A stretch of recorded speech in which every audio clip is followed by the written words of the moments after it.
Hey, Mitch. Hey Ed, what's up? Hey, can you believe that there's a sequel to Willow on Disney Plus? Willow? Geez, that movie came out so long ago. I know, 1988. I love that movie. I thought we could talk about it. I've been practicing magic and everything like that. Magic? Ed, you don't know anything about magic. Yes, I do. Watch here. Are you ready? Balance of essence, fire, begesto. Ed,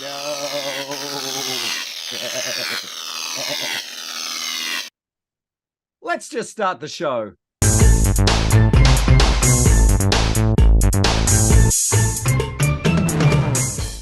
Hi, this is Ed Dollister.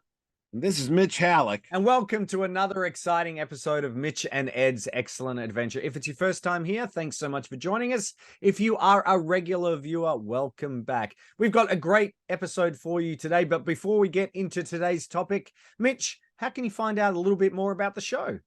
Oh, Ed, is as simple as going down to the local creek and finding a little baby wrapped up in a basket floating down the river who's going to be eventually the queen of all of your kingdom. All you have to do is hit the subscribe button on the bottom, and you will be subscribed to the Mitch and Ed Excellent Adventure Show, and hit the notification bell, and you will also receive a notification when we have a new episode. And why not just like it because you're a good person? That's it, Ed. Good night.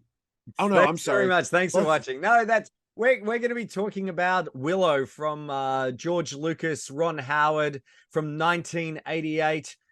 Did you see this in the cinemas when it came out? I think we all did. Yes, I saw it because Star Wars was over. It was a year before the new Indiana Jones movie, and it had the Lucasfilm name on it. And I was a loyal subscriber to the Lucasfilm fan club newsletter, and I would get all the information about the upcoming productions from Lucasfilm. I had the poster. I pre-ordered the one sheet, and of course, I knew who Ron Howard was from like Happy Days and Andy Griffith, but from Splash and Night Shift and Cocoon? the other big, yeah, Cocoon. So I was looking forward to it, and of course, Willow himself, Warwick B. Davis, or Warwick Davis, was from Return of the Jedi. So Absolutely, he was Wicket the Ewok. Yeah, Wicket W. Warwick. That's why I was confused for a second. And then, of course, Val Kilmer was riding high on a bunch of movies, Top Gun and Real Genius. So he was very popular at the time. So, yes, sir. To answer your question, I was there opening weekend, if not opening day. I was looking forward to this film. And so was I. I was 18. I remember specifically being in the school library, and you're right. Star Wars was over. There wasn't anything on the horizon with regards to that. There was still indie around. We knew Last Crusade was coming out, which was fantastic, but there was nothing. And I remember going to the library, and I'd always try and read anything about movies and Star Wars and things like that. And I was reading, I'm 99% sure it was Time magazine, and they had a preview of it in there. And I'm going, oh, this is interesting. Because again, pre-internet, we only got our news from Starlog or, news articles or newspaper articles. And I thought, oh, this sounds, fantasy. This sounds kind of interesting. I quite like Krull. I thought that was kind of fun. And Sword and the Labyrinth and Krull and Lady Hawk. There was a slew of sword and sorcery fantasy movies back. But interestingly, they didn't really do very well at the box office. I suppose Conan the Barbarian did reasonably well. Conan the Destroyer, not so much after that. Not so much. There was no Lord of the Rings at this stage, but I knew about Lord of the Rings. I remember watching is it Ralph Bakshi? Ralph Bakshi, who did the animated one. Yeah, he did. So I remember watching that, and I had the storybook of that, and I thought, oh, this is a little bit Lord of the Rings, and essentially, I suppose it was a bit of a take on that, and I thought this is going to be fantastic. And when I went to watch it, I quite enjoyed it. It wasn't as, I don't know, I wasn't as enamored by it. I think I was still, wanting more Star Wars and Indiana Jones. No. And to your point too, like you said, now that I think about it, there was a lot of sword and magic sorcery films. There was The Sword and the Sorcerer, which is one of my favorites. We can do that on another show. That Dragon was a low Slayer. budget. Dragon Slayer, Sword and Sorcery, The Beastmaster, all of them fell into that little kitschy fantasy type thing. But there was the Dark Crystal, there was Labyrinth, there's a more And again, Lucasfilm is involved with that. George Lucas is involved with Labyrinth, and the Dark Crystal had Frank Oz and then Jim Henson and such. And it's just this whole slew of fantasy films. Even Legend with Mhm. Tom Cruise was about to come out, and yeah, I don't know what happened with this. I mean, there were big productions, the money was there, the audiences weren't there though. I mean, they did well. I mean, Willow was not a bomb by any No, it not made stretch. It it made made like its 58 money back. million. I Made think its it money cost, back. yeah, I think it cost like $35 to 35, make. 37, yeah. It made 57 million at the US box office. It made Yeah. 137 at the global box office. So it was a big hit, but No, it wasn't. I think the critics gave it a hard time though. I don't they think did. Well, I think yeah. the reason was, I mean, they always seem to bash a lot of George Lucas's productions. The Yeah. previous production to this would have been Howard the Duck, of course, in Oh yeah, '86. with that, yeah, and that And wasn't I twice upon a time. He had an animated film that that he was did in now the that was 80s. early on in that was maybe 83. I think it was Was it 83, 83? It was 84. around, yeah, right after Jedi. I knew there was something else that he That's had done. actually a really good a really good animated story. So Yeah. as is what is it? Strange Magic by the computer generated film that ILM did is actually Oh, I quite don't know good. that That one.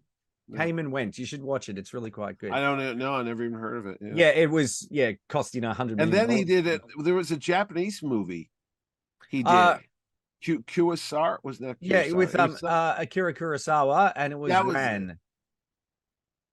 That that was George was involved with that? and Francis Ford Coppola. They produced it. They had, So yeah, wasn't the director going blind or something, if I recall, and they had to help him finish the production, but it was a very lavish production. I mean, the costume, and I just yes. remember the visuals was a huge Mm, thing that Lucas had done. But at this time, though, George Lucas himself, he had just gotten divorced. He adopted some kids. He was involved heavily with Disney, Walt yes. Disney parks. He was working with Michael Jackson. They were doing like Captain EO. There was a lot going on. And then there was Pixar was coming into its own at that point. He was still working with John Lasseter, I think, or he might have sold it at this point. And there was Lucas Games, Hmm. Lucas Arts.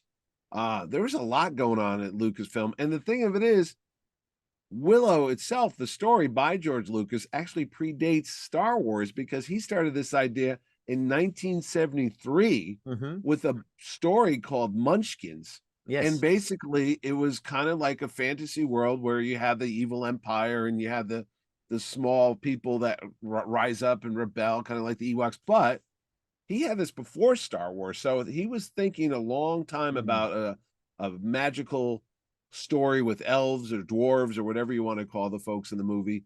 But yeah, it was there for a while. But I think he said the technology just wasn't there yet That's in the right. 70s. So he went on to do Star Wars. But once the 80s came around and he saw what they could do, he told this to Ron Howard. Mhm. And Ron Howard was actually looking to get into like a big fantasy type of thing because he was making his name for himself, like we said with those other films, Well, Cocoon he and The was actually Flash. working on the visual effects for Cocoon at Yeah. Industrial Light and Magic, and that's when he was speaking with George Lucas, and that's when they connected, saying, "Ah, well, I've got a great story. I think this might be Mhm. a good fit for you." So, um, so yeah, it had all the right elements. It had, as you said, Val Kilmer, Val Warwick Kilmer. Davis was great. I mean, I think he's fantastic in the role Oh, of he is, yeah. And he's Willow. only 17, which He is was. He amazing did because an you think amazing about it. job. He's just a kid, and this is really his only first big speaking part Yes. because I wouldn't consider playing the Ewok in the TV movies and the Return of the Jedi as really a Mm, thespian showcase there because he didn't say anything. But yes. no, he's 17. Yep. He's playing the lead of this movie. It's called Willow. It's about him. And then he's supposed to be a father. He has two children in the story, and he finds the baby, Laura. And then and mayhem ensues after that. But there's a lot of other Lucasfilm tie-ins too, because all us Indiana Jones fans know Pat Roach, who you might know as the evil German mechanic and the thuggy guard from the Indiana Jones films. He plays the big guy. Is it Kale? General Kyle? Kale.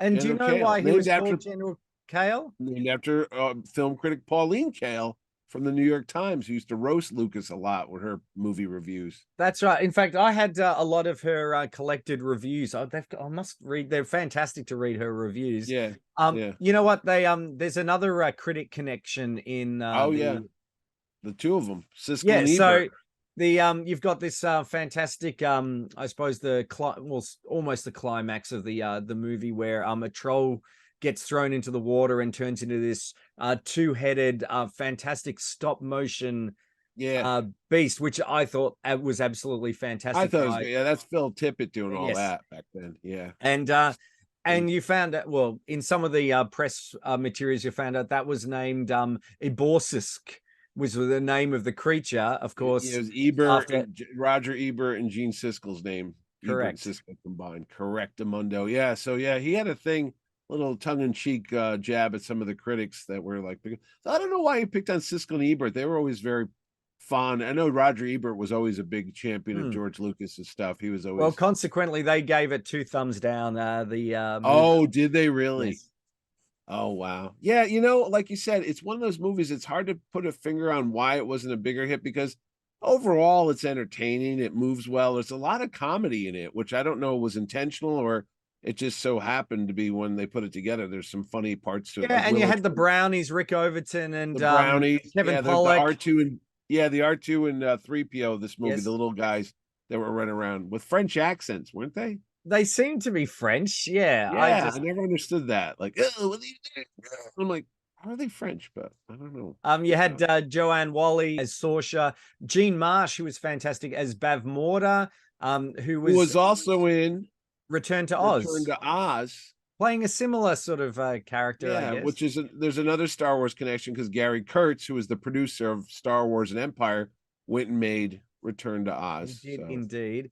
And yeah, we've got to remember there was also Billy Barty. oh well, Billy Barty, yes.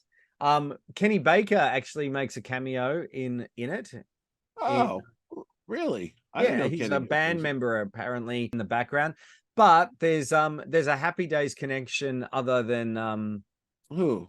other than Ron Howard, of course, the director, but playing Thor Bear is Gavin O'Harley, the who was the original Chuck. That was Chuck Cunningham. Yes. I thought that, and he was also what is it, Chad in Superman 3 or whatever, Biff, What the what mean, yeah, that was the mean boyfriend no, of no, no. Yeah, no. Lana Yeah, Lang. he was Lana Lang's boyfriend, wasn't it? Yeah, Brad. right. Brad, I think it was. Brad, that's it. Yeah. Okay, no, I thought he looked familiar because I was watching it for this review, and I'm like, that looks like Chuck Cunningham. Yep. So it That must have certainly been Ron was. Howard. He owed him a favor. He's like, ever since you went up the stairs and never came back, I felt guilty. So here's a movie for you. That's right. Who else makes a cameo? I was going to say the production design is fantastic. That General Kale armor, which I think we with the spoke about skull and in our Highlander episode, looks reminded me of the Kurgan a lot. But you know, the filming locations, they film in Wales, they filmed in New Zealand before, yeah. Before Lord of the Rings. They tried to film in China, but they weren't allowed, given yeah. permission. So they got someone to take some plate photography there and brought that back. So it looked fantastic. And the score by James Horner was, fantastic. He did do Krull, he did do Star Trek 2, and he's it known has for his some of those elements. Yeah, you can and hear that Willow's theme. I remember going to the theater in 1989 to see Last Crusade many times. And they had a trailer to Robin Hood, Prince of Thieves. And they played that, yeah. And what music did they use? The Willows, it was din. Yeah, it was kind of almost like the Ewoks march type of thing, that John Williams type of sound to it. But no, a wonderful score, which again helps. It's a very catchy score, yeah. And there's a version of it they play on a flute, which is really cool too. Yes, you'll see that in the movie. There's a little flute solo with the same. So the score was fantastic. It was nominated for 2 Academy Awards. It lost out to Who Framed Roger Rabbit for visual effects and sound editing. And I just remember reading a review of it, back in the day, and they were just saying all the elements were there, but other movies did it better. And I remember them specifically saying that the chase on the snow with the shield, they recently did that in the Living, was it the Living Living Daylights, the Daylights, James Bond, where she the was on the James Bond. They cello, did, yeah, well, the and they were cello. Yeah. saying, yeah, they did it better there, and they did a bit better this. So I don't know. It was, I still enjoyed it, and it's a great No, show no, to no, you're watch. right though, because when you talk about Willow, I remember the whole escape in the snow. I remember the Siskel and Ebert dragon thing, him transforming, the first use of morphine Morphing, yeah. technology. Yep, they called it morphigation, I think it Yeah, was. yeah. And yeah, that was amazing. They were trying to figure out, they did puppets in mid stages, and they were going to do cross dissolves and things like that. And then they were just going, well, let's bring it to our computer division, and they can Yeah. seamlessly do that. And of course, they used it in that, and then uh the year later in Indiana Jones Last Crusade, when they were doing that with Walter Walter Donovan's Donovan. death, Yeah. where they morphed that. And then when was Star Trek 6? Was that 91? Oh, when they had Amon as the Shatner and Aman, where they morphed in yeah. because she was a shape shifter. So Yeah, yeah, when he went to the prison, Praxis, that's when right. Praxis blew up, and then he went to, oh, I just thought of it the other day. It was the Klingon prison planet. Yes. So Yes. there's so that technology is quite amazing. The visual effects are still very good. Ruapente. Oh, okay. That's Thank the you. prison planet. And Could have become a doctor, could have cured cancer, but no. no, Ruapente is what's stuck into the brain. Sorry, America and the that's all world. right. The world, Curse the you, Star world. Trek. Yeah, the world. The world's Um, lost in Star Trek's game. Yeah. The also the other thing that was I thought was quite good was the blue screen or green screen work that they did with the brownies, some of that interaction. Remember, again, this Yeah. is really quite early on with regards to computer technology, and I think they did an amazing job. You know what? There's a weird deleted scene that's in the comic book because Marvel Comics made an adaptation. I have that here somewhere. They did the 3 issues, and then they did like a super special where they would collect all Oh 3 yes. in one book. But there's Willow leaves on his own, and he crosses this lake or something, and there's this weird fish with a lot of teeth, which reminds me of the fish that shows up later on in the Phantom Phantom Menace. Menace. Yep. Yeah, it looks like the same thing. But then the fish transform into like a weird little boy with a bald head and sharp teeth. I don't know what that was about, but they don't use it in the movie. They did film it though. I think you can see it on some deleted scenes somewhere, but it's in the comic. It's like Willow uses his magic to fight this fish monster, and it turns into a fish boy. Fish boy. Yeah, exactly. Really weird scene in the movie, but I don't know. So the movie comes out, does okay. We went to see it. I remember that they had a Japanese Lucas film or George Lucas spectacular, like on ice. And I remember getting the program was in Japanese, but I got it. And they had the world of George Lucas. It was kind of like a Walt Disney thing. So they had Star Wars, obviously. They had Indiana Jones, but they also had Willow. And Willow was kind of like the third part of the Trinity. They were really hoping this would spin off. Well, he hoped it would do as like ET numbers, which unfortunately it didn't. But it did very well in Japan. As you said, there wasn't a lot of merchandise. There was a board game that they brought out. I was gonna say there was figures. I remember. Well, they weren't action figures really. They were like metal, just they were just like molded PVC, static little figures. Of course, they've brought out Reaction have just brought out oh, did they? Like vintage style Willow figures now. From the original. There was a lot of video games. I remember there was a great arcade game by Capcom, which I loved playing, a side scroller. They also had a Nintendo I think a top-down game as well, sort of like a bit like a role-playing game or on there. So they had that, they had board games. Yes, they did have a lunchbox and thermos. You have to have a lunchbox and thermos to be legit. But it was plastic.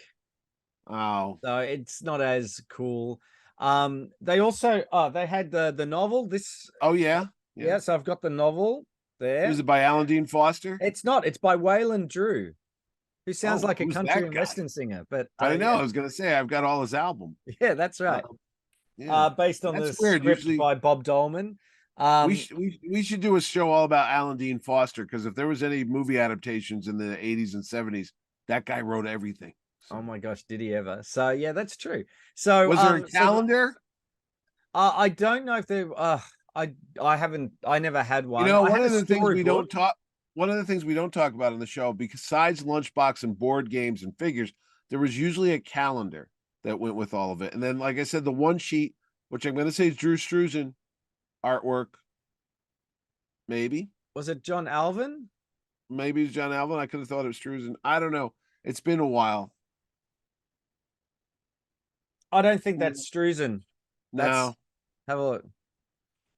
no, that's not Drew Struzan's work. But I could have swore I saw a different Willow poster that actually had. Whenever you saw full figures and like photo reference images, it was usually um Drew Struzan. I know that's not the poster I had in my room that I bought from the No, there's a Lucasfilm. number of different They posters had that like they an had A, for it. yeah, Yes. style A, style B, one Yes. sheets and stuff. I know I had a different one than that, but there were sequels, but they were in the form of novels, Yes. and they were done by Chris Claremont, who I'm well aware of. Not only has he been a guest at Terrificon, but he's the scribe of the X-Men and a lot of the great Marvel stories that you find. And he sat down with George Lucas, because he told me this story when we talked once, and he brought a tape recorder, and they gave him a couple hours with George Lucas, and he brought the tape recorder in there, and he loaded it up, and he said, okay, what do you want to know? What's going to happen to Willow? What's going to happen to Laura? And they sat there, and George Lucas just gave them everything, like, well, she's going to grow up and she's going to become a warrior, and then her mother's going to be tainted by the evil witch of her mother, so her grandmother's going to come back, and there's going to be this other force that comes into play. So what happened is Chris Claremont recorded all this conversation with George Lucas, went off, and there was a trilogy of books. The Yes. The first one came out Shadow Moon Shadow series. Dawn, Shadow Moon, and then the Shadow something else. There's a third one that came out. So it was like 94, 98, and then 2002, I believe. That was the entire cycle of the Willow stories. And they were, I remember reading it and I thought, oh, I actually don't like what's happening here. They killed off, spoiler, they killed off Mad Mardigan and Sorsha in the first book. It sort of basically George Lucas wasn't too happy with how they turned out, and pretty much sort, not disown them, but sort of let's they're just not focus really on Willow, which is what he they're did. not really He's like, canon. And of course now, there is that cult. People, even though it wasn't super popular, it was popular to a certain demographic, and it has reached cult status. And of course, when things have cult status, that means they're often brought back. And they will always. I was reading an interview with oh my gosh. Well, I know Warwick Davis told us. I saw him at a Yep. Disney World appearance. He was talking about a TV series back in like the early 2000s. They were planning on doing a Willow TV show or something back. And in I the know day. George Lucas had always wanted more to happen with it. And I was thinking Lawrence Kasdan's son. Well, yes, he's the one that described the new show. Yes, so he Kathleen Jonathan Kennedy Kasdan? mentioned that that would be a good thing, and they thought having a Laura as the main, not the main character, but a grown-up character would be a great way to segue into this like legacy sequel. And it's just debuted on Disney Plus, and I haven't seen it yet because I've been flat out doing a show. I plan to watch the first couple of episodes over the weekend. What did you think? I watched it. Yeah, Yep. I watched the first episode. Again, it's always fun to watch these characters that you watched 35 years ago, whatever. And there was Warwick Davis. He was back as Willow. Is he did a wearing great practically job. the same the same color scheme or what? I'm going, really, after 32 years, surely look, we all wear different clothes, don't we? This shirt's Anyway. about 20 years old. But anyway, I got this over at Lucasfilm, actually. Funny that you say that. Yeah. But no, it starts off, obviously Billy Barty's gone, and some of the characters that you saw in the first movie make an appearance, so it's kind of fun to watch that. I don't want to spoil it for anybody who Yeah, of hasn't seen course. it yet, but it's there. I've only seen 2 episodes, so it's hard to judge where it's going to go. A lot of Does it? times, Can it's I like, can I ask? Does it yeah. feel like it's Willow? You know, sometimes you watch these shows and you're going, "Oh, it doesn't look like it's in the Well, universe," it whereas look Andor, you obviously, know, it looks like it's part of the Star Wars universe. Does Willow look like obviously it's? it looks like it because he's in it and Joanne Wally is in it. But Do you think we'll see Mad Mardigan? no, you're not. Well, you want to ruin it? He's not going to be No, in season 1. No, you asked. I just said. I said, do you think you'll No, see? eventually we will, but Okay. not this time. Oh, Not that this time, because the real world interfered with production. Val Kilmer, who I've had at my show, who's been a yes. guest at my Terrificon, has had some health issues, and this film was made. The TV series was made during COVID protocols, so as a precaution, they didn't think it was the smartest thing to do to bring Sure. Mr. Kilmer on there if he had, some subjectiveness that he might get infected or whatever. So he's not part of the earlier production, but there's always room for him to come back because he just Of came course. back in Top Gun Maverick and he's still Yes. working and he's done some other Yeah. stuff too. So there's that. There's a beautiful young actress in the movie. Not that I'm smitten with her. I already looked her up. She plays the daughter of how do you say her name? Sora? Sure. Sorsha. Sorsha, yeah. She has 2 children, a boy and a girl. So she plays the daughter, who's more like her father. She's like an adventurer and a sword wielding, warrior type thing. And then the son takes after the father's, well, scoundrel ways. He's Ah, too yes. busy, making out with girls and wink, wink, nod, nod. He's more into that. Say no So more. they have those 2 children. The actress, who, no offense to the actress, I just don't like her. She was in Solo. Oh, yes. She was in The Falcon and the Winter Soldier, and she Yes. showed up in this show too. And I'm like, every time I see her, she's got, she's always this, like, I don't know how to describe it. Playing the It's like same character or, same exactly. She's style of from character. here. She is again, as I want to do good, but I'm held back. And I'm Oh, like, it yeah. seems to be she's typecast. And as soon as you see her, I go, oh boy, here we go. And sure enough, she seems to be the same character again. Mhm. But yeah, it was okay. It was okay. Like I said, there's always a nostalgic feel to see Warwick back. He's great, and the music plays, and he's doing his magic, and it's fun to see him. It's Yeah. always been fun to watch his career. Have you ever, 'Cause you haven't had Warwick Davis at, no, I've inquired about getting him. He's not easy to get a hold of yeah. to come over. This was before the lockdown. Yeah. It was just hard to get him because I mean, who wouldn't want to have him? He's Yeah. Willow. He's Warwick Davis. He's got that Life is Short show he did with Ricky uh Gervais. Ricky Gervais and He's such. been, I Yeah. mean, he's been in so many iterations of, Oh my God. Yeah. you Think of know, all these Harry Potter films, the Leprechaun films. He's been in so many different movies over the last 30, 40 years now. yeah. So yeah, he's a little iconic character himself. I've met him a Yep. couple times. I've met him at shows. I've met him in Disney World. Nice fella. Yeah, he seems like a down to earth Yeah, kind of guy. So that's kind of yeah. really No, he's good. always he yelled at my son. I have a picture of us upstairs, and he's telling my son off. So that's kind of fun. Oh, It was fun. My son was being a little spoiled brat at Disney World, and Warwick was watching the whole thing transpire. And then he looked over. He's like, "Hey, you be nice to your father. He came. He did a lot to get you here." And I was like, "You tell him, Wicked." was Warwick Davis from the 1930s some sort of banker? Now look here, boy. What was that accent? That was my Warwick Davis. That's how he Okay. sounded. Yeah. Anyway, Your parents did a lot to get you here. okay, Now listen to right. me. He did. He talked like that. No, you Okay. stop. Anyway, so Willow the series is on now on Disney Plus.